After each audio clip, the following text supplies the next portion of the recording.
Look at that, guys. Nag-bloom siya today. The weather medyo okay. Ang dami that will gonna be blooming soon. Ang daming bulaklak. Tingnan nyo. Ang karami dyan. I'm so happy. I want to count them na yung paano na.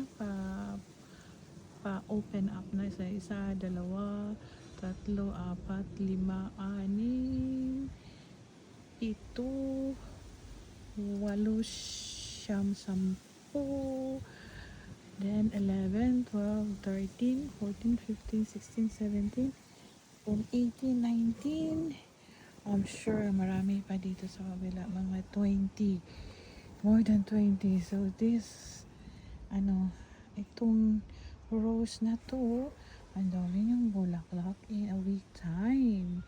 So lovely. So I'm so happy. So happy. Talagang nakakawala ng stress watching them. Kahapon hindi pa to masyadong nag-open up, nag-bloom, but this morning talagang na siya. I'm so excited. The next one is yung pink one, pero wala pa. Meron na siyang mga maliit na buds, pero wala pang nag-o-opened. So soon. And then ayun, nakikita ko doon yung peach ko. Medyo mag-o-open up na siya. So dalhin kita doon sa peach niya. Marami din dyan na peach. Pa-open up na rin siya. Tingnan niya ga. Alam mo tong peach na na rose na to, hindi ko siya actually tinanim purposely. Cuttings lang siya, and then nasa gilid. Then sabi ko, after 1 week, hindi pa siya nalanta.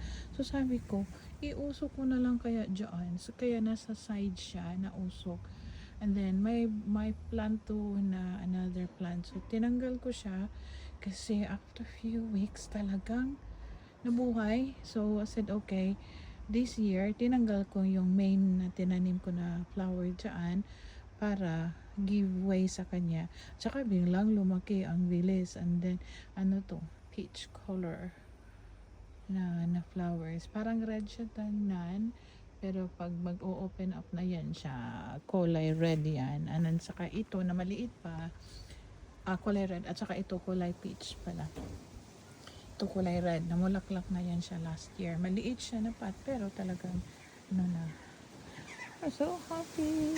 Ang hydrangea ko hindi pa